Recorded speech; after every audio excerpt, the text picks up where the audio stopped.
right, so we've gotten a question related to problem number 66, which is if we're going to graph something on the calculator, what do we do if it doesn't fit into the window? So the first thing is, here we've got our depreciation function. This is a function, the value over time starts at the original value, and then it keeps 3/4 of its value every year, meaning it's losing a quarter every year.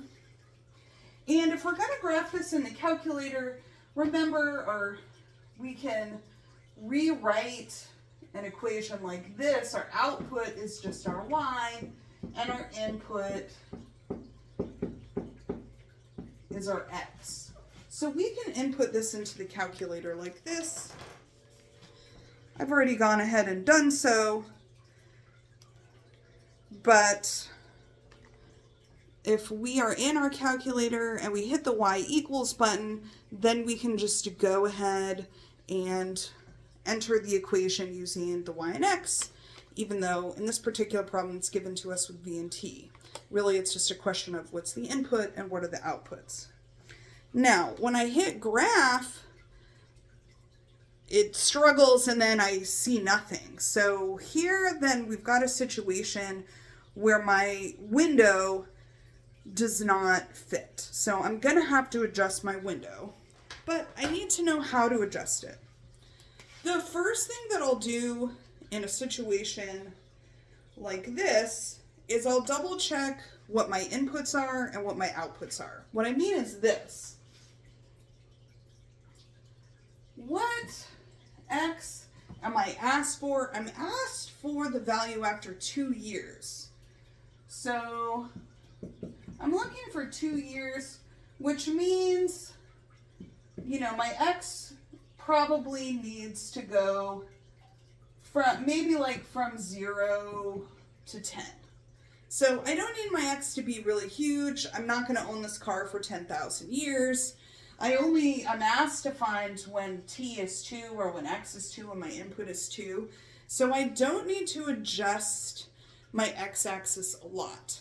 Okay, however, probably what I want to do is calculate, well, what's v of 0? Where is this graph actually starting? So v of 0 will be 20,000 times 3/4 to the 0. We've gone over this a lot, but what is anything to the 0?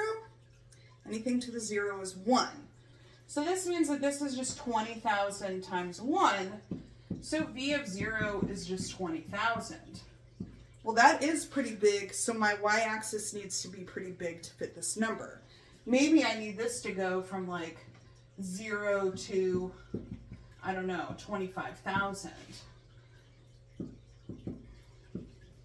So I've taken a look at the problem to get an idea of where I want to set the window, because the standard, sort of 10 to -10 isn't working in this problem. So I go to the button marked window, and this is where I can adjust my y max and my y min. I'm not going back in time, so I don't need my minimum to be -10. It can just be 0, and I'll keep my max at 10. So you can see that I've adjusted my x min and my x max I've left the same, and now my x's are going from 0 to 10. Now I need to adjust my y's. So I'm making my y minimum 0. The least the car can be worth is nothing. It can't be worth less than nothing. But the maximum value, I'm going to put in 25,000 so I can clearly see my 20,000 on the graph. So you can see here that I've adjusted my y min and my y max.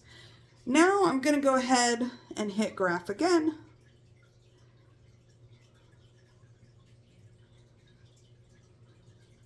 And now we get a nice picture of the depreciation of the value of the car. Then we can use the trace feature to find out what it's worth when x is equal to 2 or at the 2-year mark. Or we can just go ahead and plug 2 into the equation and do that on our calculator to find the value of the car at 2 years. Hope that helps.